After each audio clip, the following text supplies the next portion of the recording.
Did I read some wrong?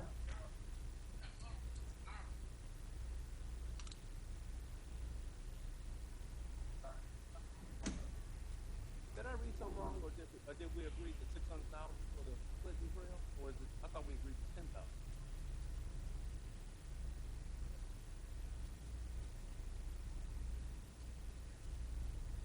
for 600,000.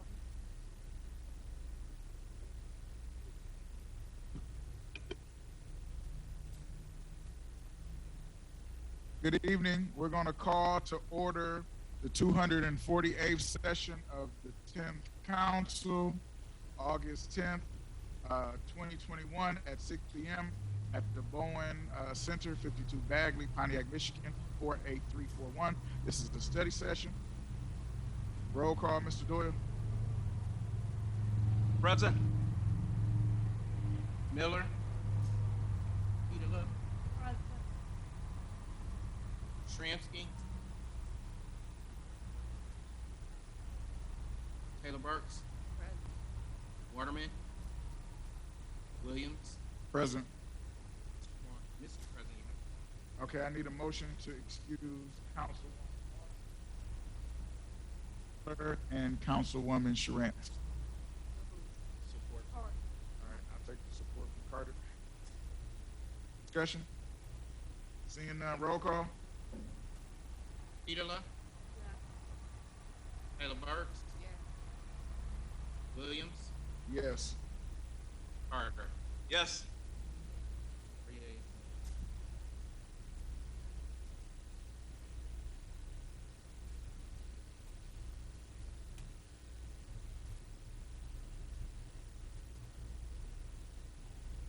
I would like to move item number 8 to after item number 1.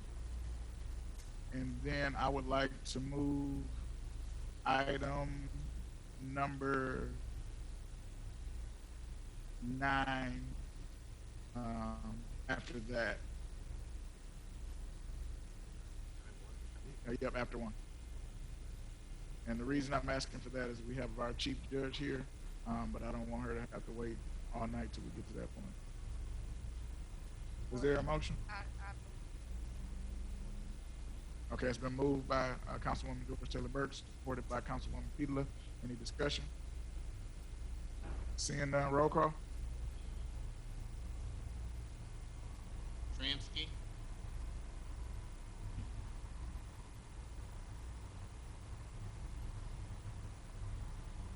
Taylor Burks. Williams. Yes. Carter. Yes. 5 yeas. Okay, now I need a motion to approve the agenda as amended.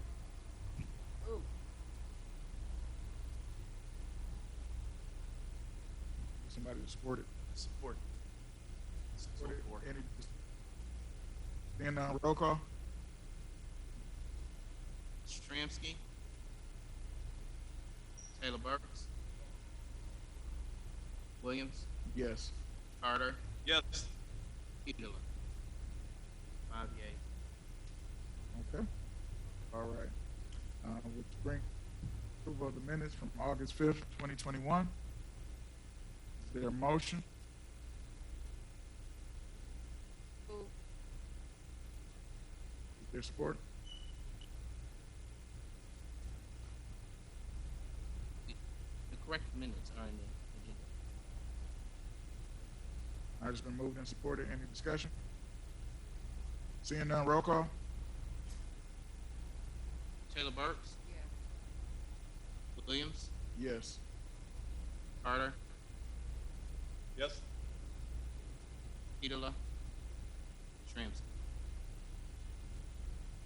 5 yeas. Item number 8, which is a resolution to approve the Michigan Indigent Defense Commission fiscal year 2022 grant agreement. Council President, I believe the chair, Councilwoman Miller, is not here to speak on this issue. It was before the Law and Fiftieth subcommittee today. and it was discussed, and I believe that everything, I did review everything that was presented. The contract, I do believe that you guys received today. All the terms are the same as before. This is standard, just like last year's. The only difference is I think they're requesting less money only because the security that's needed is less because of the fact that they're having Zoom hearings instead of in person. So actually, they're just requesting less money from MIDC. That is correct. And I think everything else is the same. Thank you. Okay. Judge Walker? Thank you, Mr. President. Good evening, council and mayor. If you have any questions, we'd be happy to answer them. This is you'll see annually, Michigan Indigent Defense contract that is less, as Ms. Sharp has indicated this year because of the security. We had 2 part-time court officer positions that were included, but because the majority of our hearings are virtual now, that was not something that was being submitted for a full year. So we reduced the amount. The grant funding is such that the total grant is in the amount of the total program budget is $620,603 of which is a grant from MIDC. If you have specific questions, we do have the MIDC executive and MIDC council. Okay, does anybody have any questions? Okay, I would ask that we suspend the rules to vote on this item. All right, I'll take the move from Petula, the support from Taylor Burks. Roll call. Yes. Carter, Yes. Petola, Yes. Shramsky, Taylor Burks. Yes. 5 yeas. Okay, motion passes to suspend the rules. Is there a motion to, item number 8, resolution to approve the Michigan Indigent Defense Commission fiscal year 2022 grant agreement? So moved. All right, it's been moved and supported. Any discussion? Seeing none, roll call. Williams, Yes. Carter, Yes. Petola, Yes. Shramsky, Taylor Burks. 5 yeas. Okay. Motion passes. Thank you, Chief Judge. Thank you very much. All right, which brings us to item number 9, which is a resolution to request for actuarial study and extension of the supplemental pension payment for certain police and fire retirees. Madam Mayor, who's presenting from Finance? I would like the Finance Director, Mr. Carrington, to speak to that.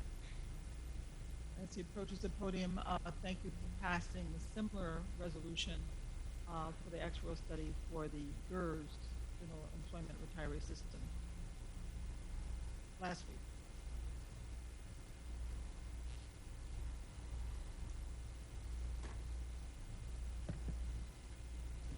Good evening, Council. What is before you is a resolution to request a study. State law requires that an actuarial study be done before the extension of the requested extension of the supplemental pension payment. We had a similar resolution that was presented and approved by Council a couple weeks ago. And what this is looking to do, we're looking to extend the current supplemental pension payments that are provided by the General Employee Retirement System and to certain retirees of the police and fire, as we work towards the new VEB, as we work towards the starting of the healthcare benefits. And that's forthcoming. We want to make sure that these pension payments, that the supplemental pension payments don't expire, as they are currently set to expire at the end of this current month.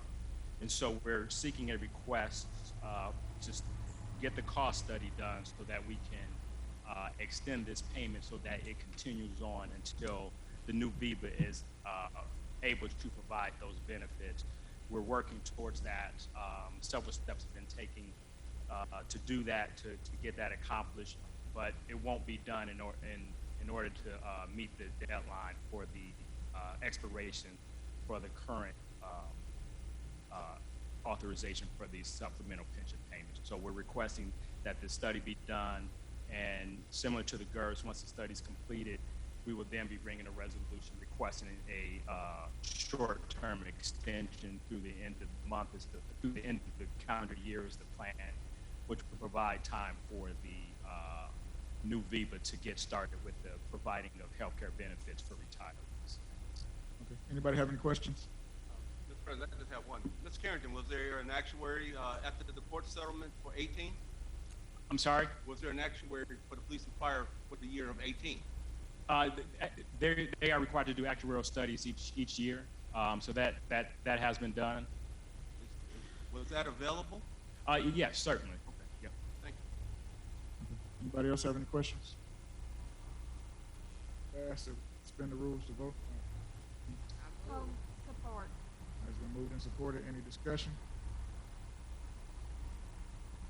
Seeing none, roll call. Carter, Yes. Petola, Shramsky, Taylor Burks, Williams. Yes. 5 yeas. Now we need to vote on this item. So moved. Let me read the resolution. Resolution to request for actuarial study and extension of the supplemental pension payment for certain police and fire retirees. It's moved by Peter, needs a support. Supported by Taylor Burks. Any discussion? I only have one. Mr. Carrington, was there anything mentioned about what certain was? The word certain? Yes. Okay, so the situation with the police and fire is that unlike the GERS, there's a VIVA that exists on the police and fire side, and some of the police and fire retirees are eligible for that VIVA, and they don't receive the $400 supplemental payment. It's and I don't recall the exact date. I believe it's in 1996 is kind of the cutoff. So any retirees who retire before that date are not a part of that VIVA, and they are the ones who receive the supplemental payment. So that's the normal cutoff, and so we're not changing the class of people or the universe or census of people who would be eligible to receive that. That word certain just refers to the cutoff that's historically been used, that 1996 date. I believe it's December 1996, I believe is the cutoff date. Thank you. Okay, Attorney Sharp? I don't have anything to add, I'm sorry. Okay. Thank you. All right. Any other discussion? Roll call? Petola, Yeah. Shramsky, Yes. Taylor Burks, Williams, Yes. Carter. Yes. 5 yeas. Okay, thank you. Motion passes. I would ask that we suspend the rules and vote on item number 3. Also, I see quite a few retirees here in the meeting. I don't know how long this closed session will take. Yes. I do not. But there are some. Oh, yep. Thank you. Okay. Yep. Some. Is there a move and support? Support. All right. Motion to suspend the rules to vote on item number 3. Roll call? Petola, Yeah. Shramsky, Yes. Taylor Burks, Williams, Yes. Carter. 5 yeas. Okay. Madam Mayor, who's presenting for item number 3?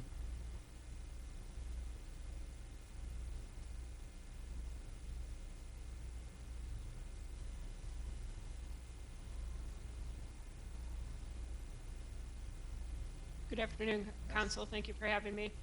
This is with regard to the ordinance to clarify the GERS termination to permit asset distribution to a fund to pay the opt-out payments pursuant to the SIPRIA settlement agreement. We discussed it at length last week, and it's basically to allow the funding of the $20,000 opt-out payments for those who are electing now and those electing into the future. Okay. Anybody have any questions? All right. Is there a motion for item number 3? So moved. All right, it's been moved and supported. Any discussion? Okay. Number 3 is adoption of an ordinance to amend the City of Pontiac General Employees Retirement System to clarify asset distribution upon termination. Roll call? Shramsky. Taylor Burks. Williams. Yes. Carter. Petola. Yes. 5 yeas. Congratulations, retirees. Thank you. All right. Thank you. That brings us to public comments. Pro Tem Carter.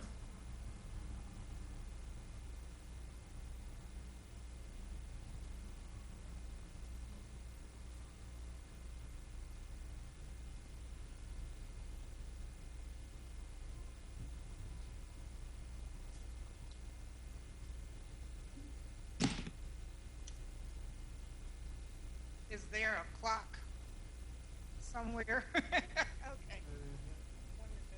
That I could see. Good evening. My name is Lorraine Lizana, and I reside at 304 Payne Avenue in Pontiac. I'm a real estate broker as well as a mortgage loan officer. Currently, I am the treasurer on the board of the Parks of Stonegate Point, and our adjoining community is called the Shores of Stonegate Point. These two neighborhoods consist of approximately 200 colonial or two-story style homes. We're located at Elizabeth Lake Road and Johnson Street, near Telegraph.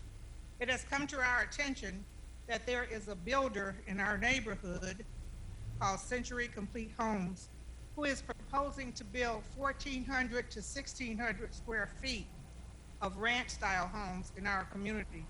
We wish to make it known to city representatives that our communities oppose these small homes being built. They do not conform to existing units, which are colonial style and range from 1,900 square feet to 2,600 square feet. Again, these small ranch-style homes are 1,400 to 1,600 square feet. And they represent a significant departure from the existing development. They are ranches and they are small. They are not harmonious and create a detriment to our community. We believe these smaller homes could lower our property values.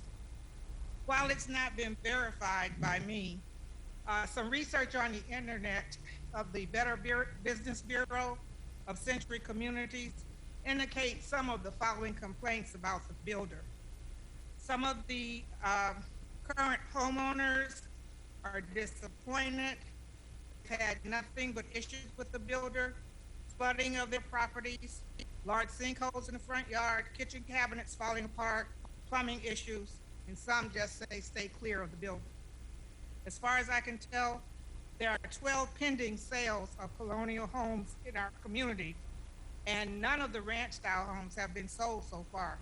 In closing, we oppose and ask appropriate city commission officials to stop construction of these smaller homes, and also to check the quality of construction, the workmanship, and materials for our proposed neighborhoods. Thank you.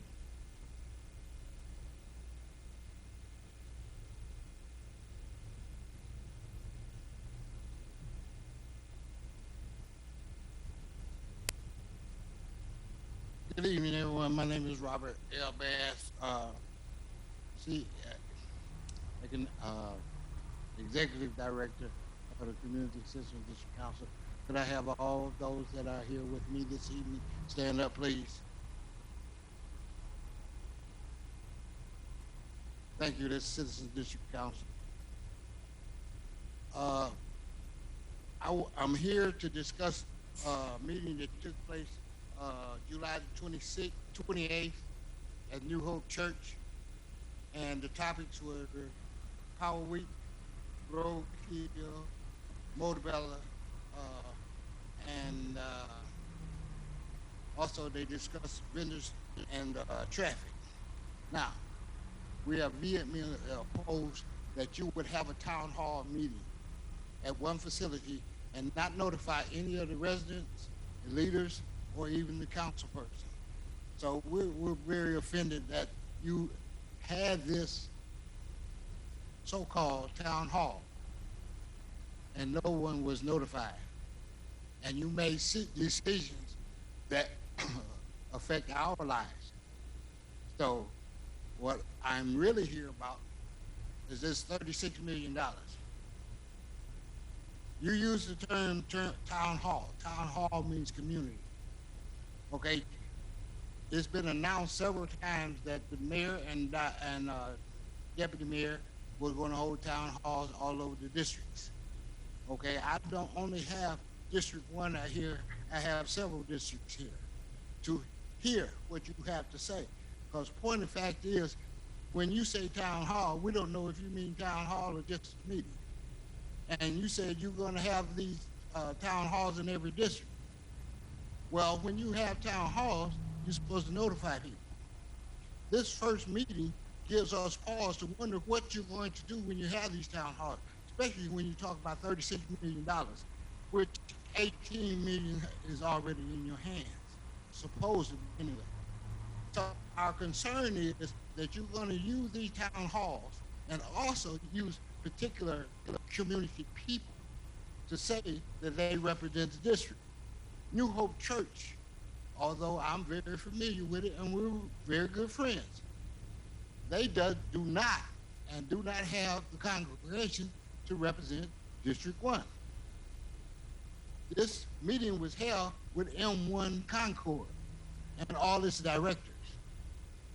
And we think there's a very good possibility that that's the reason the city decided to take steps to eliminate vendors and small business from being able to make money this year. Because pretty much, if you don't allow those same vendors that you've been allowing, excuse me, that's my time. Thank you, I'm sorry. I did send a letter to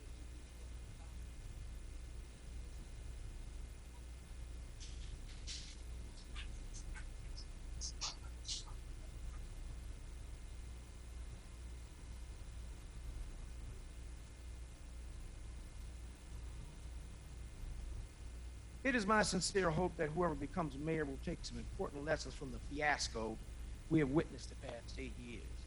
Creating constant headwinds for council through stealth and leaving the citizens in the dark about clearly important matters has been the hallmark of this administration.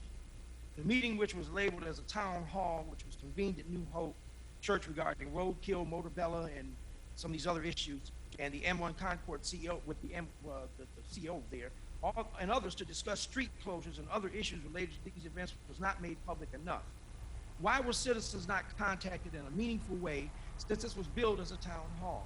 What's worse, it's my understanding that not even the councilwoman from District 1, where this was to be held, was even aware of it. The astounding incredulity of such an act smacks of benign malfeasance. 36 million was slated to come to this city. 18 million was supposedly received earlier this spring. If my information is in error, I stand corrected, but I was under the impression that open, transparent town hall meetings were to be held across the districts to garner ideas as to how this money should be used to benefit Pontiac people before a dime was spent. When the government operates in a stealthy fashion, whether intentional or not, it leaves citizens and council people with an inescapable feeling of impropriety.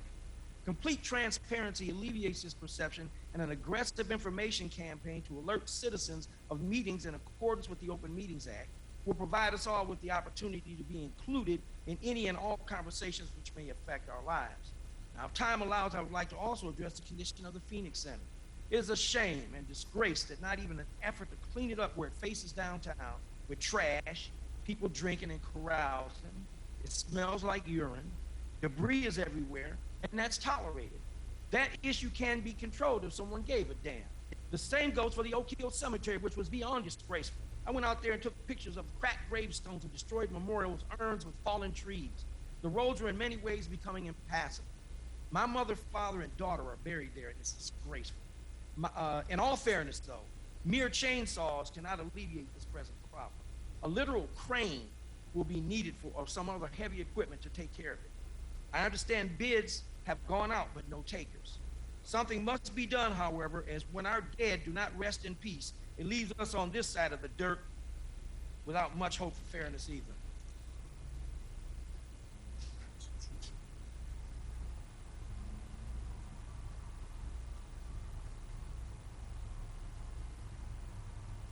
Good evening, and the struggle for Black democratic human rights continues.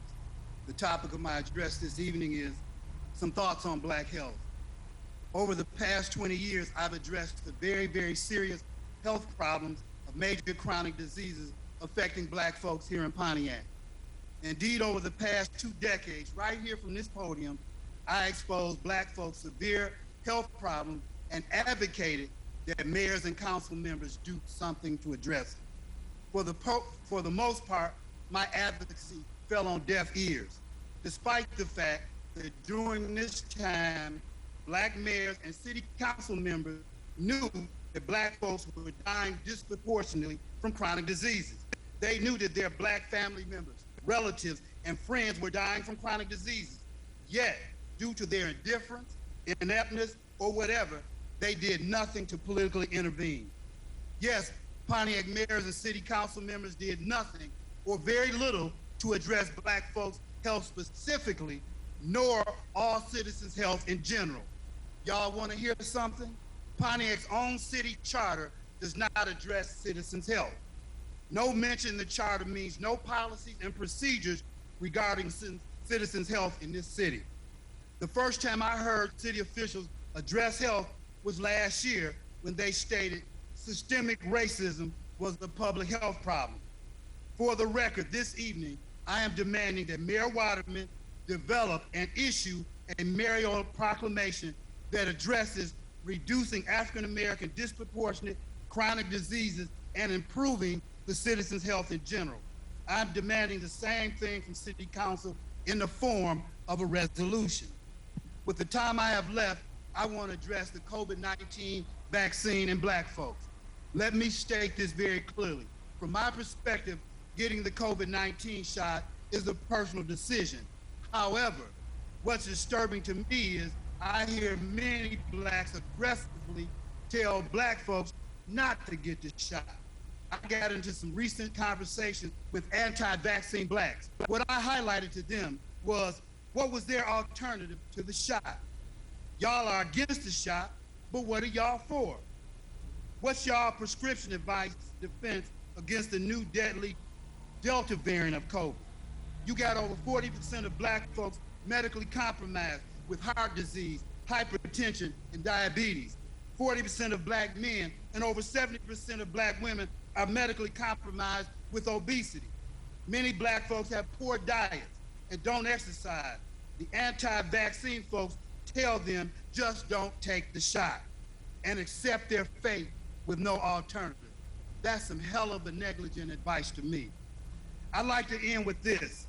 Tony Tolbert from Detroit was one of the best high school basketball players ever produced in this state in the 1990s. He went on to be a star at University of Detroit. I knew him personally. He was buried Monday, died from COVID, refused to get the vaccine, but the struggle continues.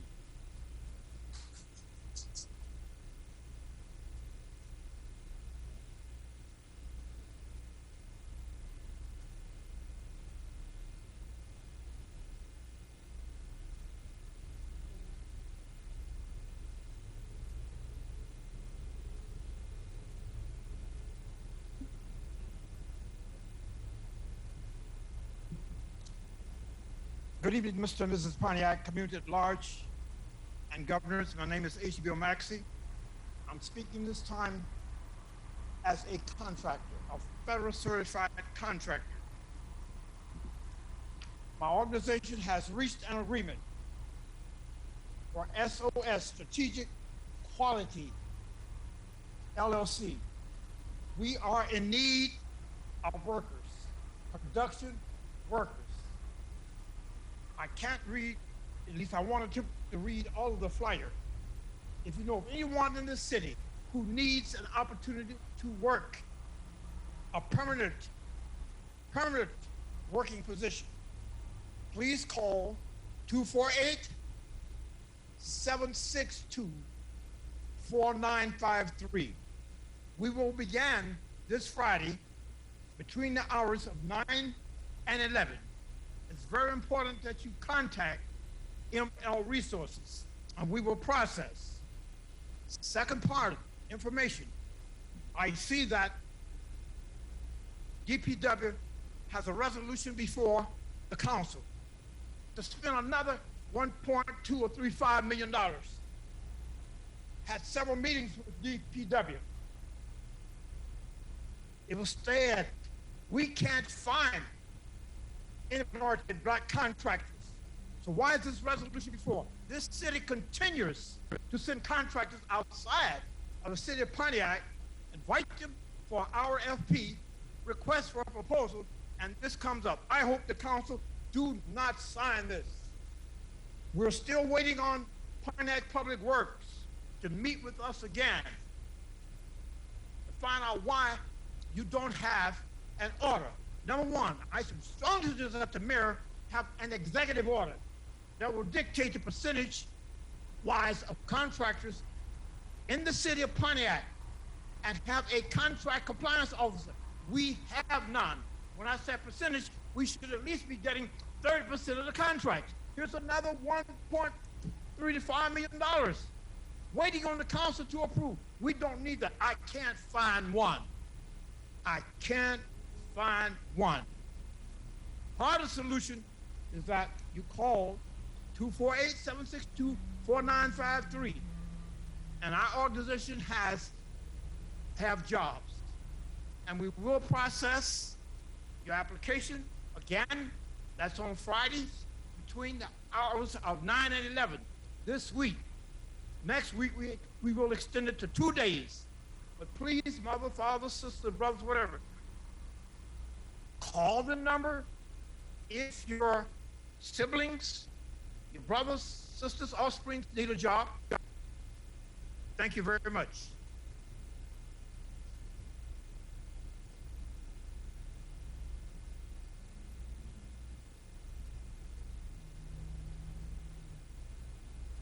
Good evening, everyone. First, I would like to say, if we can fix the sound system, I watch city council via computer, and I can sometimes not hear what people are saying. People go in and out, and I miss important information. And so I'm gonna start coming down here. So y'all gonna fix this. I have to see me every week, and I know Councilman Williams gonna get this fixed right away. Right. So I just wanted to say, one, like we need to do that. To have more transparency. People at home that can't make it here want to know what's going on here. The youth recreation activities, the youth millage paid for activities, not a building. I think we're getting so caught up on a building, we're losing our kids. We're not supporting our kids with activities. When I fought for the youth millage, I did not live here, right? I lived in Lake Orion. So my kids were not benefiting from this, but this is important to the community. But now my children are here, and I would like to sign my son up for something. I can't find where to go, where he should go. I don't have a list of activities, any summaries. How are we really helping people if I only know what's going on if I know somebody, right? Once again, we're getting back to access. We're getting back to elitism, and we're missing the kids who we're supposed to be serving, the families we're supposed to be serving. I just think it's crazy how in one breath some people talking about how horrible the emergency manager was, and at the same time still doing some of the same stuff they was doing 8 years later. Is that 8 years later? Okay. People in Pontiac need to be supported all the time, not just elections, right? We have COVID hit our community hard. We should be out there. Everybody who ran should have been out there helping people last year. Hell, we probably would have knew some of them, huh? If they would have did that. Sorry if I cuss, sorry.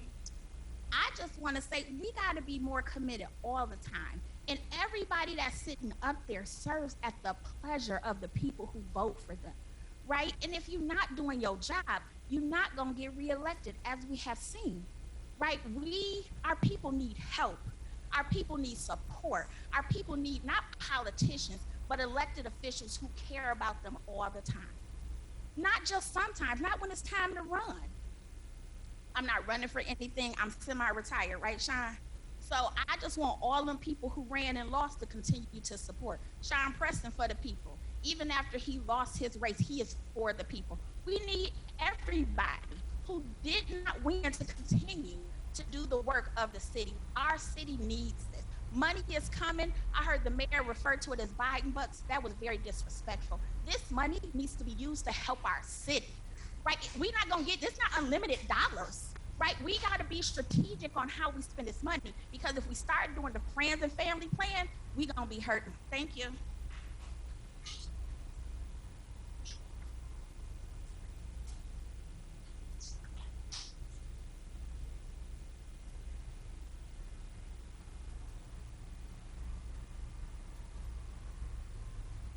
Good afternoon. Well, good evening, everyone.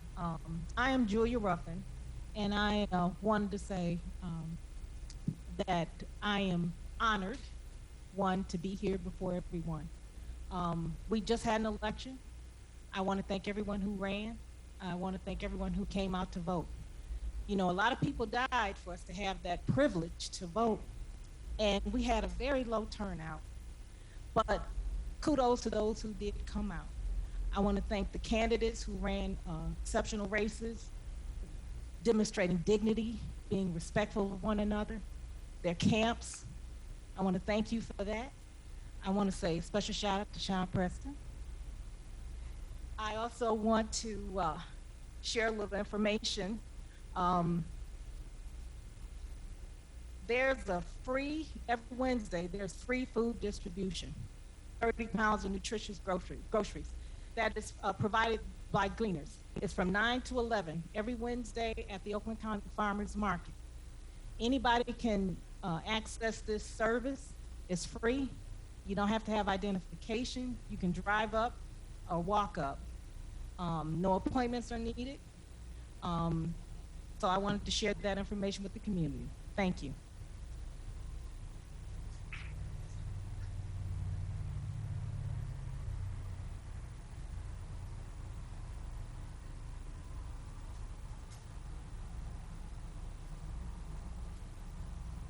Good evening. You gotta give the people hope, and you must learn the rope-a-dope.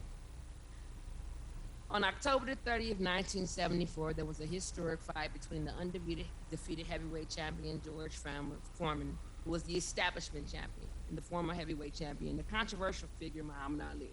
Now, the establishment loved George because he was strong, he was quiet, and he was the establishment's safe bet. And Ali, on the other hand, represented everything they hated. He was anti-war, anti-draft. He was silent. He wasn't silent. He was outspoken. He was flashy, and the establishment wanted to put him in his place. But what nobody understood was that Muhammad Ali was for the people, and he had the rope-a-dope. Last Tuesday, we were able to see the people use their voice. They got involved, 1,252 people to be exact, in District 1, and they voted. They didn't vote because of what people said about them.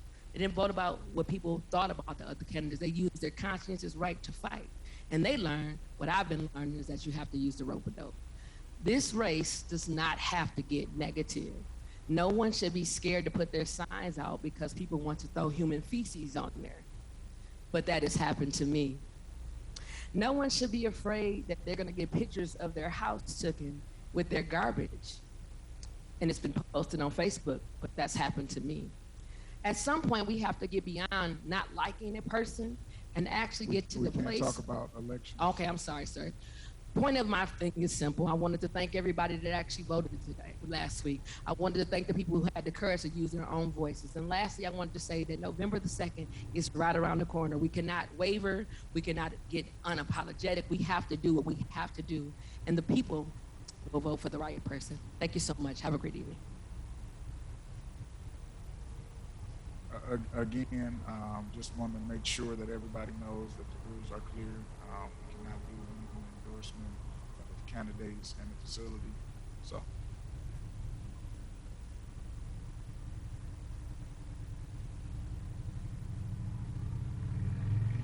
Brings us to item number 2, which is a resolution from the city attorney and council to record the request of closed session pursuant to MCL 15.268E to discuss a workers' compensation matter. Yeah, go ahead. Maybe recognized. Thank you, Mr. President. Yes, counsel is here on the workers' comp matter, and he is prepared to address council in closed session. He's in the audience. Yeah, well, we don't have City Hall, so I don't know where the closed session will be. Across the hall in the ancillary room for the people who are privy to closed session. Okay, is there a motion to go into closed session?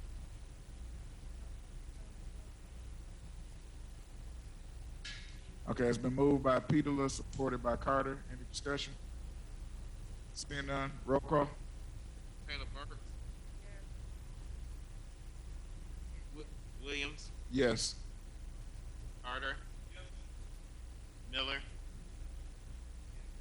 Petola. Shramsky.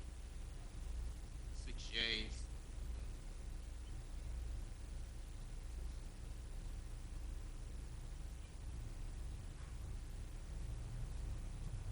Attorney, lead the way.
You need a motion?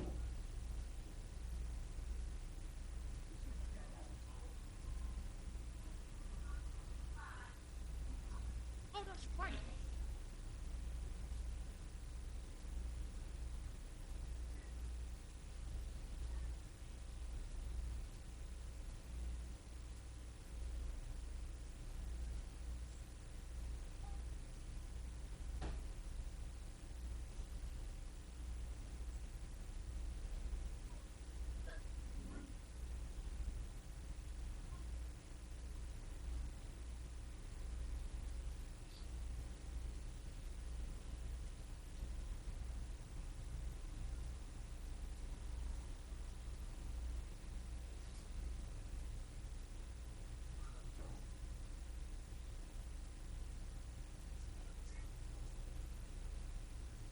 Roll call on coming out of closed session.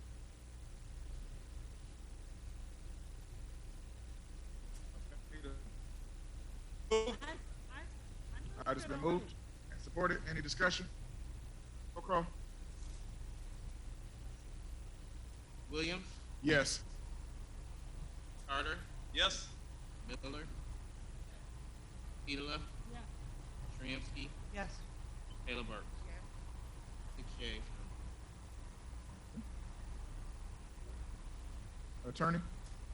Thank you. Good evening, council members. I am seeking an approval of a facilitation settlement of a matter pending before the Bureau of Workers' Compensation matter in the matter of Paul Mosier versus the city of Pontiac. Discussed in closed session specific dollar amounts, which I would highly recommend. Seeking approval at this point in time to move forward. She need- Okay, I need a motion to suspend the rules. So moved to suspend the rules. Support? All right, roll call on suspending the rules. Williams, Yes. Carter, Yes? Miller, Petola, Yes. Shramsky, Taylor Burks. 6 yeas. Okay, now I need a motion to approve the settlement agreement. So moved to approve the settlement agreement discussed in closed session. All right, any discussion? Seeing none, roll call. Carter, Yes? Miller, Petola, Shramsky, Taylor Burks, Williams. Yes. 6 yeas. Thank you. All right, which brings us to item number 4, resolution to approve an agreement between the city and Angling Civil LLC for $620,373.38 for 2021 Flint River Trail Maintenance and Safety Improvement Projects. This will be introduced by our city engineer and by Tristan Wilfang from the Oakland County Parks Department. And this was regarding the Clinton River Trail, the huge grant and matching funds that they had to restore and to refurbish that Clinton River Trail. Mr. Siddiqui, would you like to start? Yeah, so as the mayor mentioned, this is to. Please speak into the microphone. As the mayor mentioned, this is to regrade and construct some safety improvements on the Clinton River Trail from Bagley to Pontiac Road on the west side of the city. There are no funds required from the city. The city council has already passed a resolution in support of the project previously this year. And Kristen Wilfang is here to talk further about the project. Also, Mr. Chair, there's a notation here by the city clerk, although the contract that we're asking you to vote on or to at least hear is in the packet, contrary to this statement. I think the interim clerk, what he was indicating was that he wanted to change and have the engineer put the name of the contractor on the contract at the time he presented in the packet, which has been, you want to speak to that, Mr. Siddiqui? I think I've already taken care of that. for you. Yeah, All right. that's been done. And that's been done, so it is in the packet, so you can disregard the note from the interim clerk. It was submitted subsequent to. Thank you, Mr. President. The note was correct. The contract was not included. It was a boilerplate blank contract that was a part of the RFP process. Subsequently, the city engineer has provided a contract agreement between the city and the party named in the resolution. So the note was indeed correct. Thank you, Mr. President. Yes, it is in the packet, Council. Won't be having any back and forth. Ms. Wolfgang, welcome to the city of Pontiac. Please proceed. Thank you, Council President Williams, council members, mayor. My name is Kristen Wilfing. I'm a planner with Oakland County Economic Development. And I just want to thank you for working with us on this project. This was identified actually back in 2015. The surface of the trail, which is just south of here, not about a quarter of a mile south of here on Bagley Street, it's becoming a two-track. And if you've seen any of the road crossings, you'll know that they're not ADA compliant. So this project will actually help make those crossings safer. They'll bring them up to current standards, and they'll also resurface the trail to make it a much more pleasant experience for residents and trail users alike. This is part of a 16-mile trail that goes from Rochester all the way to Sylvan Lake, and then it actually continues on through West Bloomfield all the way over to the west side of Oakland County. So it's part of a bigger trail system, but it's great for residents right here in the city as well. We just want to improve the experience, and we're actually going to cut back some of the vegetation, because if you've noticed it at all, it's starting to get a little overgrown. It's not a very comfortable place, so we want to make it as enjoyable as possible, make it as safe, and we hope that we can get this passed soon, just because construction season is quickly upon us. We're actually quite into the construction season already, so we want to make sure that we can make some serious improvements yet this year. So I'd be happy to answer any questions or address any comments that you may have. Pro Tem Carter and then Councilwoman Miller. Thank you. Actually, Mr. President, council agreed to give $10,000, if I remember right. That is correct. How did it Yep. move up to $620,000? Yeah, so the $10,000 was a match, and I believe it came from the Neighborhood Empowerment Program, but it was actually part of a larger grant system. So we put grants together from community foundations. We've also worked with St. Joseph Mercy Oakland.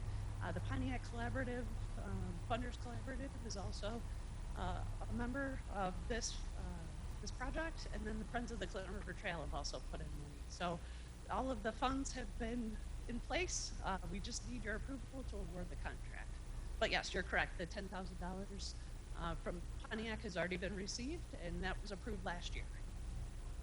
I guess, Mr. President, I just want to make sure that was our portion and not the 600,000 in case it becomes an overdose. Okay. Thank you. Councilwoman Miller. Also, when you expect to start on? I'll leave that to Mr. Siddiqui. Yeah, so we are going to have a pre-construction meeting if it's approved today, which is our request. We'll have a pre-construction meeting next week, and the contractor should be ready to start the week or the second week after. Do we know how long it's expected to last? So the bulk of the work would be done this year before the winter, but then there's also installation of a hawk signal, so a safe crossing at Orchard Lake by Bodette Park, and so that will be done next year because there's a big delay in getting the supplies for that. Okay. Anybody else have questions? Yeah, but actually, Treasurer, I was just going to ask item number 4, this contract. We'll make sure that we're secure in this agreement. It says that all work will be done. The contract, all work described in the contract documents comply with the terms of the contract price. I just want to make sure that's not the city. Item number 4, Yes. but professional liability insurance? The contract on the first page, I want to make sure. The terms of the contract is $620,373.38. It says, the first page.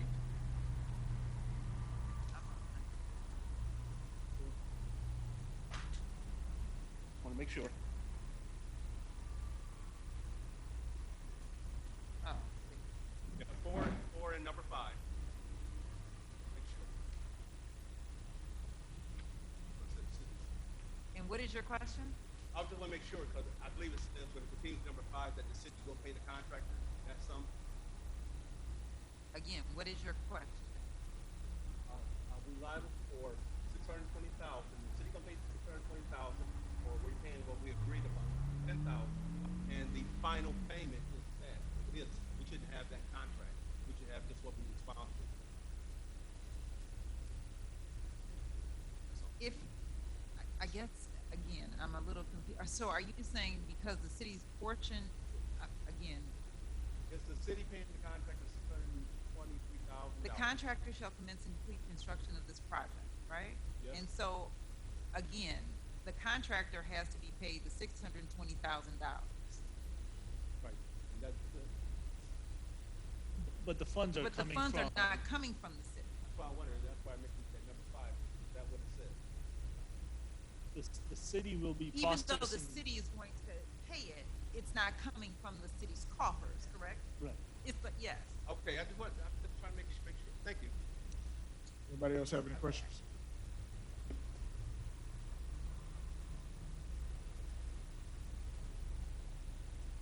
Thank you, Jim. My question is, has the city received all of these funds, Ms. Wilkin? If I may, the funds are actually being held by the Community Foundation of Greater Rochester.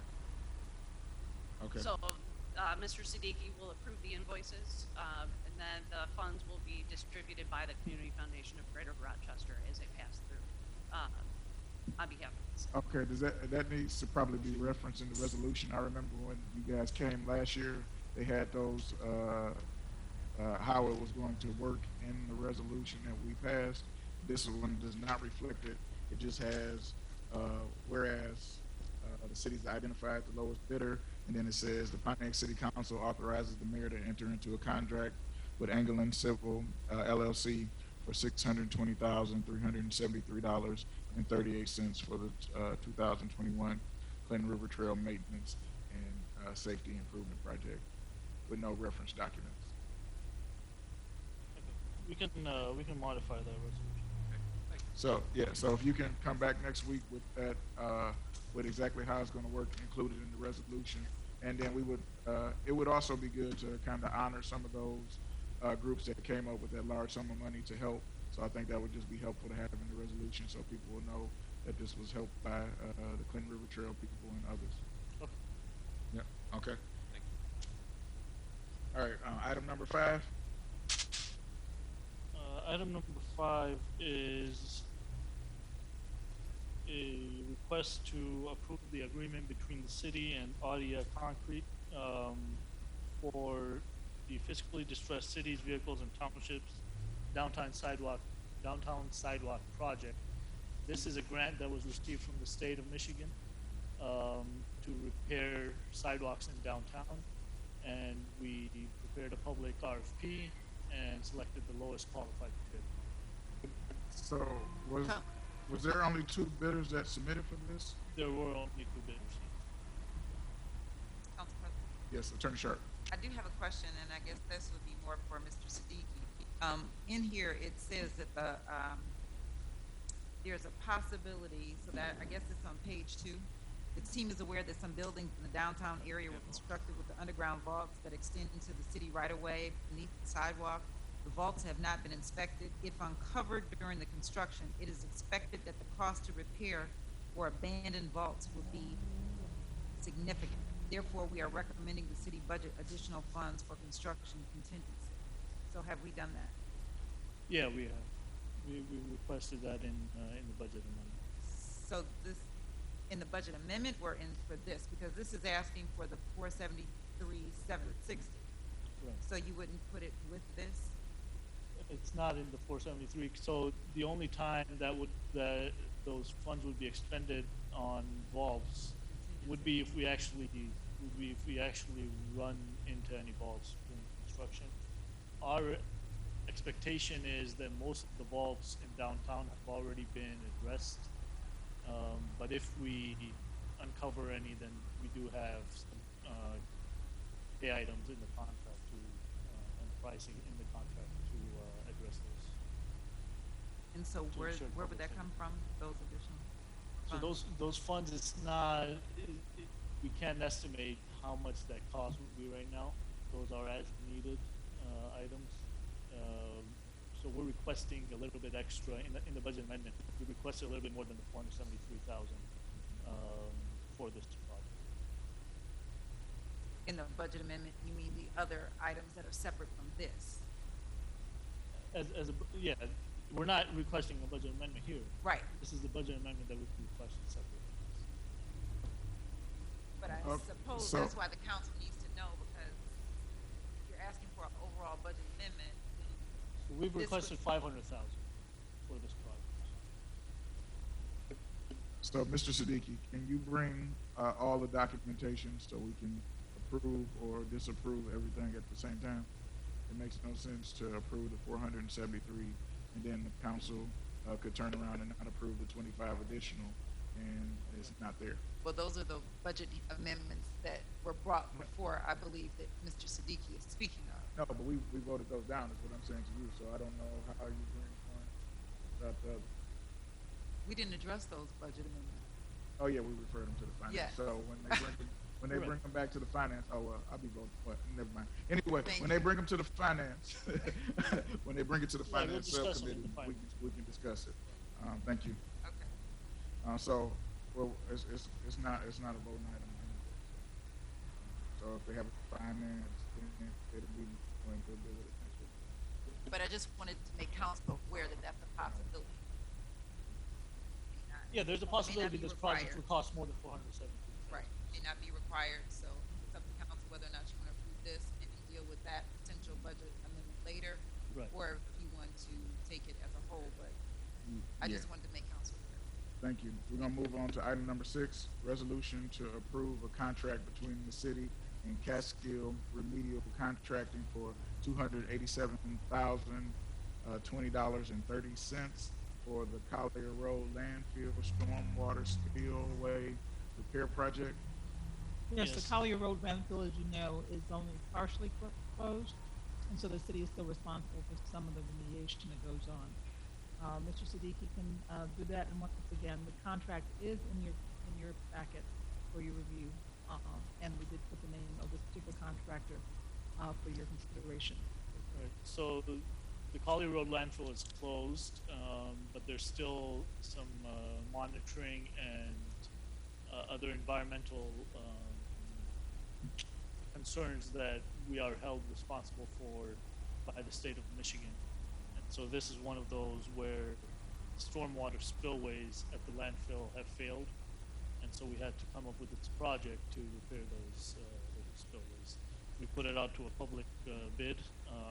We put our RFP for the public to bid on these, and came in with a low bid of $287,020.30. We're recommending Catskill Remedial Contracting for this contract. Mr. Siddiqui, what is significant about November 15th, 2021? That's usually the cutoff for the construction season. Okay, because all of these contracts that we have the same date. Yeah, November 15th is the typical construction season cutoff in any given year. Go ahead, Pro Tem. Thank you. I'm very familiar with that area. Did we address the ECO, MDEQ, what do you want to call it? Last August, Ms. Ruffin, she's still here. The leaches we had there and the PFAS, did we address that? Or is there any leaching that's going on from the landfill, Hardy Road? Or is this going to be addressed at another date? So the leachate is collected in the storm sewer system. So as part of the monitoring, there was a slightly elevated amount of PFAS that was detected. Correct. And Eagle has rolled out a program to address that. They've done additional testing, and they've been in communication with the residents in the area. Right, and I have been in contact with 15 residents on that street, and Eagle admitted that they contacted free. I'll follow up. Out of with them. 15 I contacted, they haven't been contacted by Eagle. Okay. Thank you. I appreciate the update.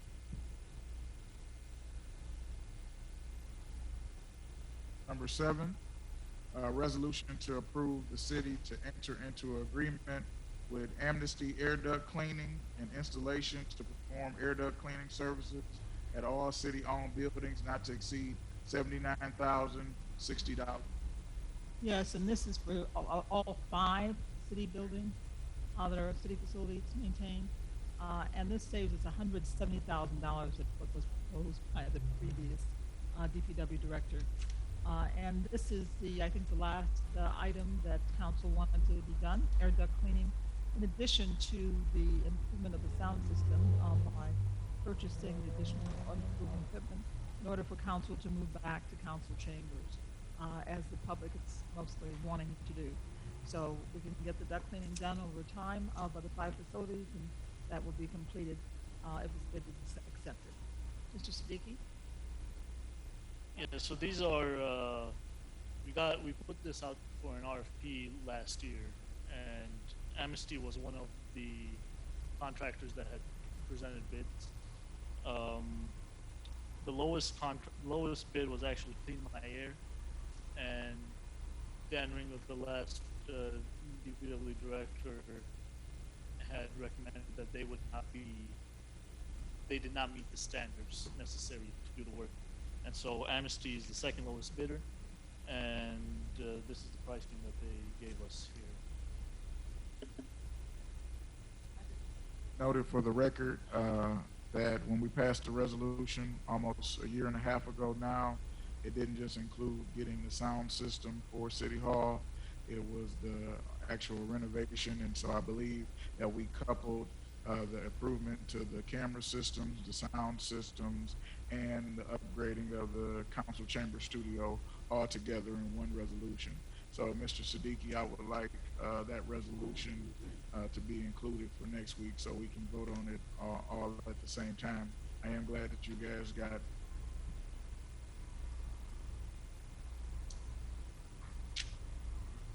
council requested. I have a question. So you, I just have a question. So you said these were bids that were submitted last year? yeah. So have we received something from the company indicating that they are willing to honor their bid? So we Because it reached seems out to the low. company. They gave us this new proposal, which is close to the original bid. Thank you. And this note, the original bids included Pyrex as well. So here, the original bid included Pyrex. It was $82,810. Pyrex was $65.50. So now they've given us a revised bid for $79,000.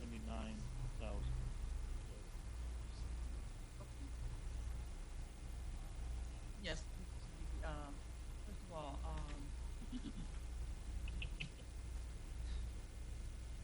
because I'm ready to get back out in our building. How soon do you expect to have, I mean, this is taking a while. We went over this over 2 months ago. And how soon do you plan on getting stuff clean if we were to pass this? How soon do we be done? So the duct cleaning, I guess if it's passed today, we'll reach out to Amnesty to schedule that. They're saying it will take about 2 weekends. So for City Hall and the court, they would want to work on the weekends when the building is empty. So those would each take about 2 weekends each. For the senior centers, they're going to have to work with the management and figure out when's the best time to work on those. And the same thing with the sheriff's office as well. They have to coordinate with the management there and figure and determine when's the least disruptive time to work on those buildings. Also, my understanding, even if we were ready to get that done, what would the citizens sitting, cheers and Sorry? cheers? If there's nothing in it, I mean, what are we gonna do about that? The president is correct. We voted on a resolution for the entire council chambers for the citizens to be able to come in and have a decent place to sit because they deserve it. Where are we on that? Have we started anything that we passed over 2 or 3 months ago? I mean, because there's no chairs in there. They're not fit for the citizens to really sit in those. Mr. Siddiqui cannot speak to that. He's not on the Well, committee, let it- cable committee. I can speak to that if you want to. He's not on that committee that's working on that broadcast studio. Right, because, I mean, my question really goes to you, because if you get the ducts clean, what's good if the ducts clean and nobody can come in? Because there's nowhere to sit, and the places, how do we social distance? Do we got things in place for some, for the council and from the administration for social distance? We got some issues going on, but we are not near that. And this is really getting to be old news to me. I want, as they say, I want to go home. We belong in City Hall, citizens and paying their tax dollars to sit in a decent place. Nothing wrong with Bowen Center. The Bowen Center is for the city. It's their place. I feel like they're made them know in their home. So Right. that's where I'm trying to get. Duct is fine. It sounds all good to the public, but we got other issues. Go up to City Hall, and the citizens, they will see that. There's nowhere to sit in there, and there's nothing, the social distance and how we're gonna do this. Nothing. I can speak to that, Mr. Chair, if you want an answer. Mr. Siddiqui is not prepared to give an answer, I see. Go ahead, Madam Mayor. Yes, Councilwoman, you haven't been in the council chambers in a while, apparently. There's meetings that happen there all the time. There are all the planning commission meetings, all the board of appeal meetings. There are chairs there. I've been there. I was there yesterday. There are chairs there. That's where we had the meeting, planning commission 2 days ago. So that is the stand, but the council said they didn't want to come back until we had the complete refurbishing of the broadcast chambers, and that's going to take a while because that involves the whole design, redesign. We've asked, we think people have complained about the sound system, so at least you can buy new equipment so people can hear until the complete broadcast, complete refurbishing the broadcast chamber for the city council chambers occurs. So that's the current status. Okay, thank you, Madam Mayor. I just want to state this for the record. There are 3 equal branches of government. All of City Hall is under your purview. The 2 places that are under City Council, which is the City Council Conference Room and the City Council Chambers, are under the preview of the council. Since this administration has taken office, there has been no substantial upgrades to the City Council Chambers. We are currently meeting in a refurbished funeral home as we're having this meeting, and I was asked to go into a closed session in a pool room. This is not the quality that the citizens demand. We have almost $500,000 a year that citizens pay in PEG fees, public, educational, and government access. Pontiac City Council meetings, not the Planning Commission meeting, not the other meetings, are the most watched in the state of Michigan, and that generates dollars. When you took office, there was $1.5 million surplus in that fund to renovate the studio. I don't know what that dollar amount is now, but to have chairs that we've got third-hand, not second-hand, but third-hand from a former rental hall that we expect our citizens to sit in, where the floor is still marked up, just because you continue to have meetings after the council passed a resolution that there were to be no meetings in the council chambers. So you just admitted on the microphone that you guys have been in violation of the council's request constantly. About 2.5 months ago, you told me and the rest of the council that DPW was responsible for maintaining the council chambers, and that's what you were going to work under. Today, you tell me a capable DPW staff is not prepared to speak on any of the upgrades to the city council chambers. I just want to make that make sense for everybody who's living in the community. If it's under the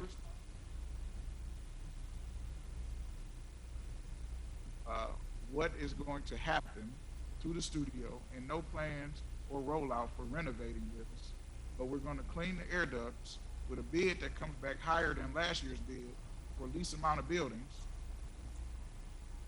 It's problematic to me because it seems that there's not been a good faith effort to give the citizens the quality they deserve in their city hall.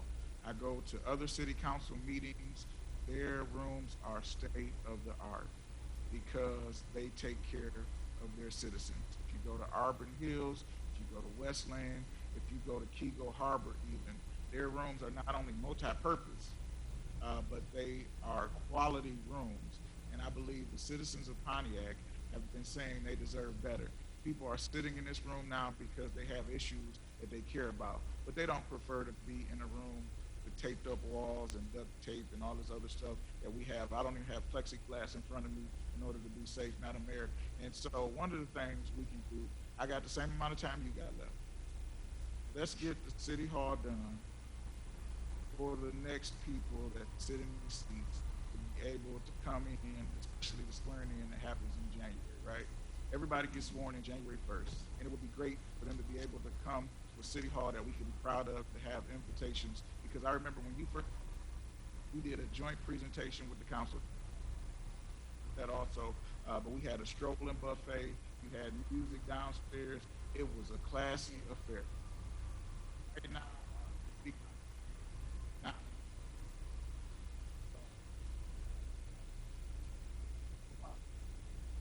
let's give the citizens something they can be proud of for the next people to be able to sit in these seats and conduct the business of the city and the company.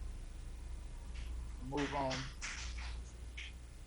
to the next item, which is item number 10, resolution to approve a budget amendment for the fiscal year 2021-2022 to allocate an additional $352,635 to account 101-301-818.069, professional service, Oakland County Sheriff's overtime.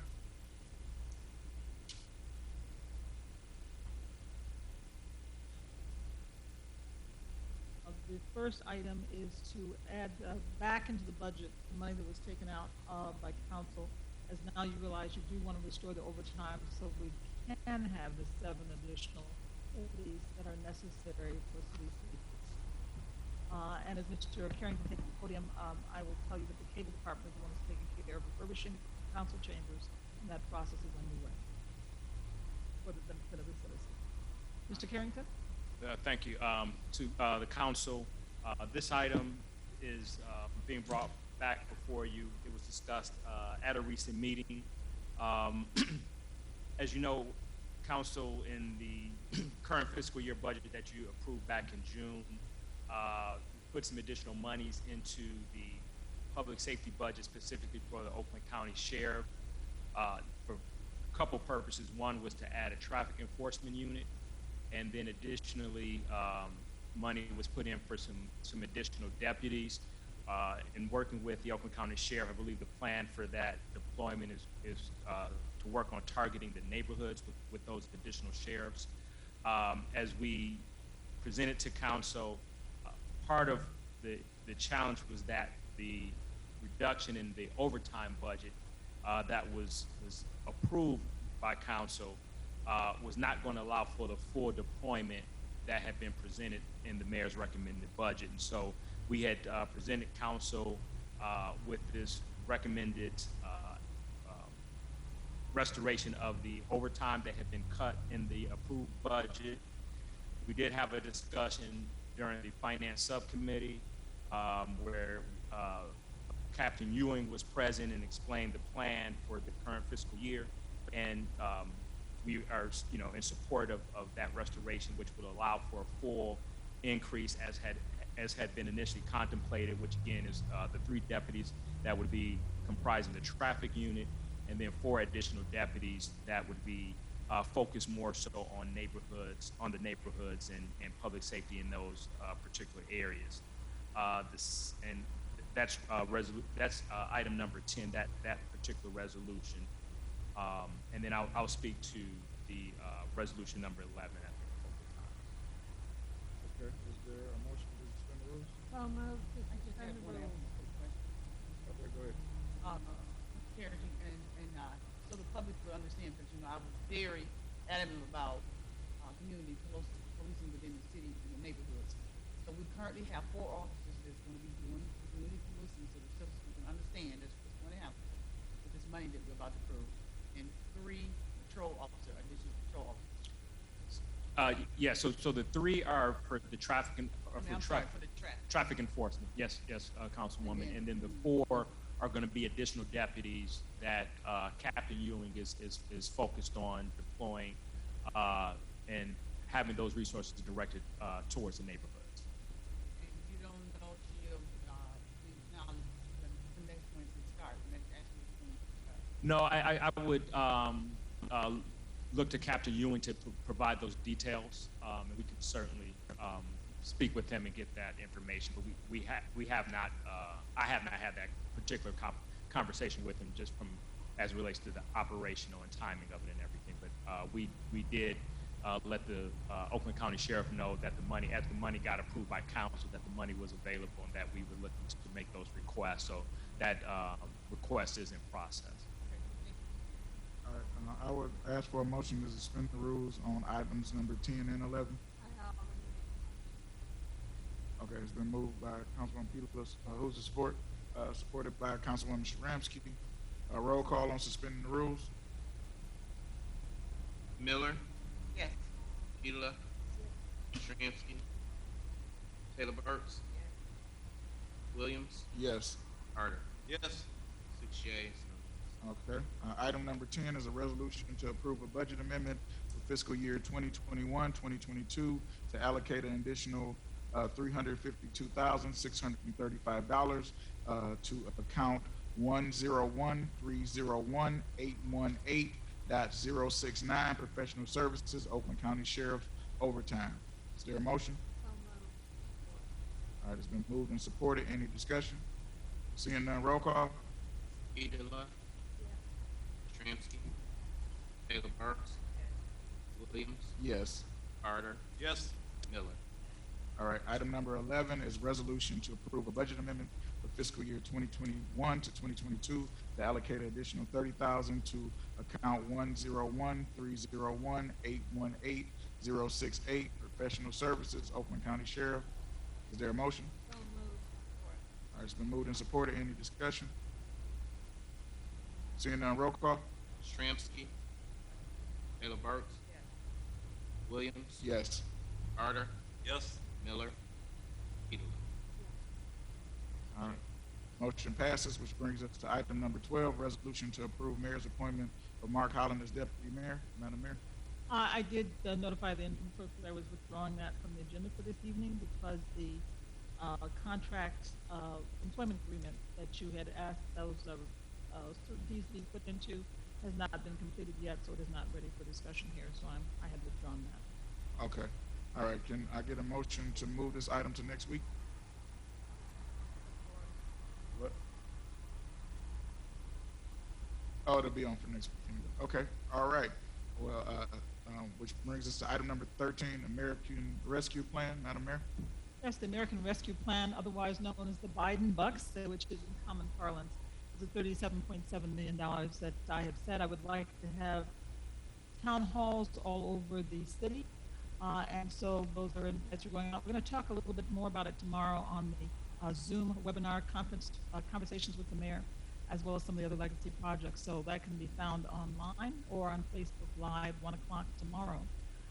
And we did introduce that at one of the town halls that we had, the one that Mr. Bass referred to, where we had sent out invitations to everybody in District 1 district around the M1 concourse, where we talked about the planning for M1 to be able to make sure that people were going to be aware of the traffic congestion for that. So you were sent one of those invitations, Mr. Bass. I don't know where yours got, but it was sent at 600 people. So we did send that out to a great variety of people, and a number of them did show up for that town hall. But the American Rescue Plan is something that we'll be discussing with people's money. And right now, we don't have a plan for that. The council, after we have these town halls, to have people have some say in the input and how that money is spent on behalf of the city. Then I also would suggest that we have a council retreat, a council mayor retreat, council president, and so we can also direct a good purpose that, do some good with that money. This is one of the things that we have set as priorities, and it includes, I think, also benefits to our citizens, our residents, and to our businesses who are coming back after COVID. I'd like to see a fund set up again for grants for home repairs and the roof repairs and things that our citizens need, that was taken over by Oakland County and turned into a loan fund. I would like to see it turned back into a grant fund because I think that can really serve the needs of our citizens in a better way. That's just one of the priorities that I think we should set in addition to some others we have named, and we're going to have the citizens have a chance to discuss that. I want to make sure that every citizen in the city has a chance to participate in one of those town halls. And we'll be announcing those dates in the very near future. Okay, thank you, Madam Mayor. I'm going to give a point of privilege to Councilwoman Miller. Yes, thank you, Mr. President, for this. Mayor, if you could, I have tried to call GFL. I have sat on the phone for an hour at home. They are not serving the city. I can speak for five. My trash, my leaves have been sitting there for 2 weeks now. They're beginning to smell in my front. My neighbors, please, Mayor, will you call GFL? Well, we need to do something with this. This is ridiculous. They're not picking it up. And then when I called them last week, they first said, oh, we're behind. Okay. They never showed up last week. Pulled the stuff back to my backyard. All my neighbors. Bring it back this week. The same thing. Our trash day was yesterday. Nothing there. I don't know if she's talking to Mr. Cooley or who over there I need to speak with. This needs to be addressed. This is sad. And that's all I want to speak on, Mr. President. Okay, thank you. We're going to adjourn this meeting at 7:29.